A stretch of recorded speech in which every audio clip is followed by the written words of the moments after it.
नमस्कार। आज की बड़ी खबरों में आपका स्वागत है। मैं हूं आपके साथ अंकिता। आज के बुलेटिन में बात करेंगे देश को मिला नया शिक्षा मंत्री, बताएंगे आपको अभिजीत दीपके का बड़ा ऐलान, पटना में होगा बड़ा इवेंट, दिखाएंगे आपको भारत में बढ़ रहा कोरोना का खतरा और बुलेटिन के आखिर में देखेंगे रूस यूक्रेन ने एक दूसरे के ठिकानों को बनाया निशाना। लेकिन दिन भर की तमाम खबरों से पहले एक नजर सुर्खियों पर। यूपी बिहार समेत 12 राज्यों में भारी बारिश का रेड अलर्ट जारी, आईएमडी ने दी चेतावनी। दिल्ली एनसीआर में भी बदलेगा मौसम। दिल्ली मेट्रो के सभी स्टेशन खुले, हर जगह एंट्री और एग्जिट सर्विस हुई बहाल। सीजेपी के आंदोलन खत्म होने के बाद यात्रियों के लिए बड़ी राहत।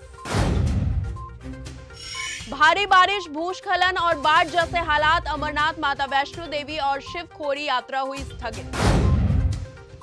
धर्मेंद्र प्रधान के इस्तीफे के बाद देश को मिला नया शिक्षा मंत्री, प्रहलाद जोशी ने संभाला पद। केंद्रीय शिक्षा मंत्री धर्मेंद्र प्रधान के इस्तीफे के बाद प्रधानमंत्री नरेंद्र मोदी ने केंद्रीय मंत्री प्रहलाद जोशी को शिक्षा मंत्रालय का अतिरिक्त प्रभार सौंप दिया। कल उन्होंने शिक्षा मंत्री का पद ग्रहण कर लिया है। इसी के साथ वो अपने मौजूदा मंत्रालयों का भी काम संभालते रहेंगे। अब सम्राट चौधरी के खिलाफ मोर्चा खोलेगी सीजेपी, अभिजीत दीपके का बड़ा ऐलान, पटना में होगा बड़ा इवेंट। सोशल मीडिया पर एक वीडियो वायरल हो रहा है जो दिल्ली के जंतर मंतर का है। आंदोलन में पहुंची एक युवती ने सीजेपी के संस्थापक अभिजीत दीपके से कहा कि बिहार से सम्राट चौधरी को भी हटा दो, उसने बिहार को बर्बाद कर दिया है, हम लोग ने उसे नहीं चुना।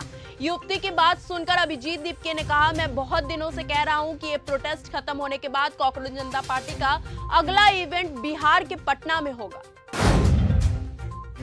आंदोलन के बाद पहले संदेश में अभिजीत दीपके ने नहीं लिया सोनम वांगचुक का नाम। कॉकरोच जनता पार्टी के फाउंडर अभिजीत दीपके ने 26 जुलाई रविवार को सुबह एक वीडियो जारी किया जिसमें उन्होंने दिल्ली के जंतर मंतर पर पिछले 36 दिनों से चल रहे आंदोलन को लेकर छात्रों और लोगों को धन्यवाद किया। खास बात यह रहा कि उन्होंने इस वीडियो में एक बार भी सामाजिक कार्यकर्ता सोनम वांगचुक का नाम नहीं लिया, जबकि वांगचुक ने 26 दिनों तक भूख हड़ताल की थी और वो आंदोलन के केंद्र में थे। धर्मेंद्र प्रधान के इस्तीफे के बाद मिलने पहुंचे अमित शाह, पीयूष गोयल समेत मोदी सरकार के कई मंत्री।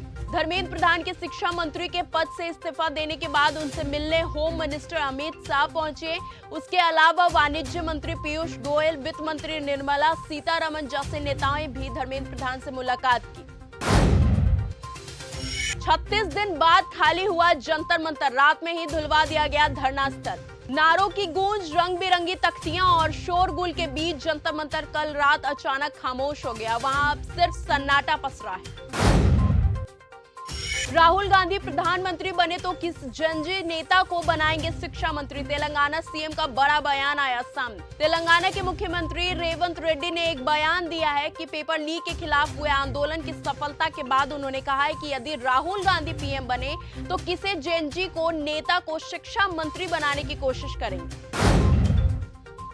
भारत में बढ़ रहा कोरोना का खतरा, आंध्र प्रदेश में 10 नए केस, 4 लोगों की गई जान। भारत में कोविड-19 का खतरा एक बार फिर बढ़ता दिखाई दे रहा है। आंध्र प्रदेश के अमरावती में कोविड-19 के 10 नए मामले सामने आए हैं। इसके बाद राज्य में कुल एक्टिव और रिपोर्ट किए गए मामलों की संख्या 49 हो गई है।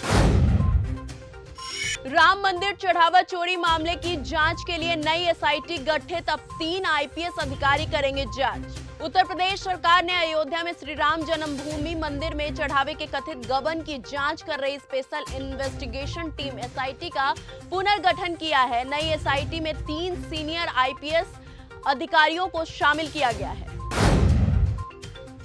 तेज प्रताप यादव को भेजा पटना के बेऊर जेल, नीट मामले में प्रदर्शन के दौरान तोड़फोड़ का लगा आरोप।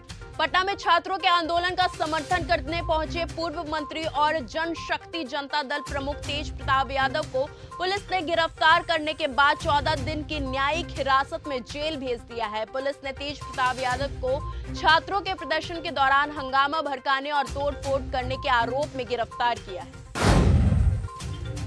ईरान पर 13 दिन लगातार हमलों के बाद रुका अमेरिका, ट्रंप नहीं चाहते थे, वेंस ने रुकवाया। अमेरिका के उपराष्ट्रपति जेडी वेंस और ज्वाइंट चीफ ऑफ स्टाफ के चेयरमैन जनरल डैन केन ने ईरान के साथ अमेरिका के हालिया गहराते हुए तनाव पर चिंता जाहिर की। ये चिंता तब जताई गई जब ट्रंप ने व्हाइट हाउस मीटिंग के दौरान ईरान पर हमले जारी रखने के लिए मीटिंग कर रहे थे।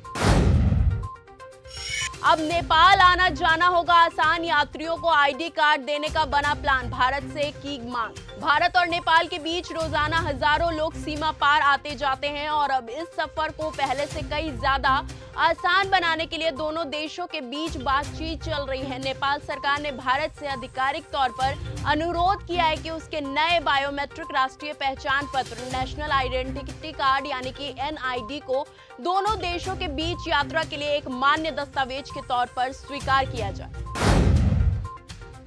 रूस के सैटेलाइट का इस्तेमाल कर हमले कर रहा ईरान, जेलेंस्की ने पुतिन मुस्तफा पर साठगांठ का लगाया आरोप है कि रूस के जासूसी सैटेलाइट लगातार खाड़ी देशों और वहां मौजूदा अमेरिकी सैन्य बेस की हाई रेजोल्यूशन तस्वीरें ले रहे हैं और ईरान को भेज रहे हैं।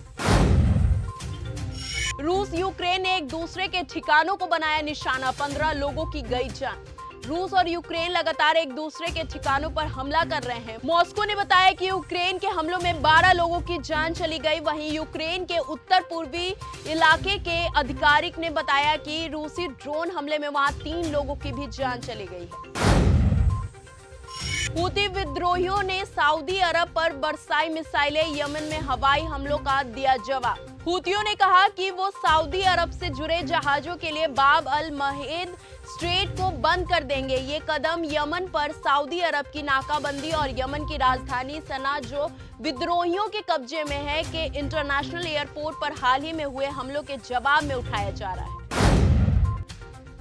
अब ईरान बनाएगा एटम बम, मुस्तफा के इरादों ने बढ़ाई अमेरिका इजराइल की टेंशन।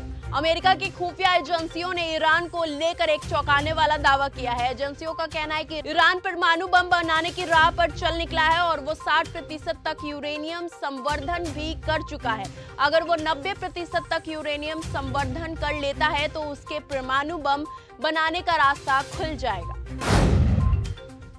तो फिलहाल आज के इस बुलेटिन में सिर्फ इतना ही। देश और दुनिया की तमाम खबरों के साथ ऐसे ही बने रहिए हमारे साथ और देखते रहिए न्यूज़ गंगा। तब तक के लिए धन्यवाद।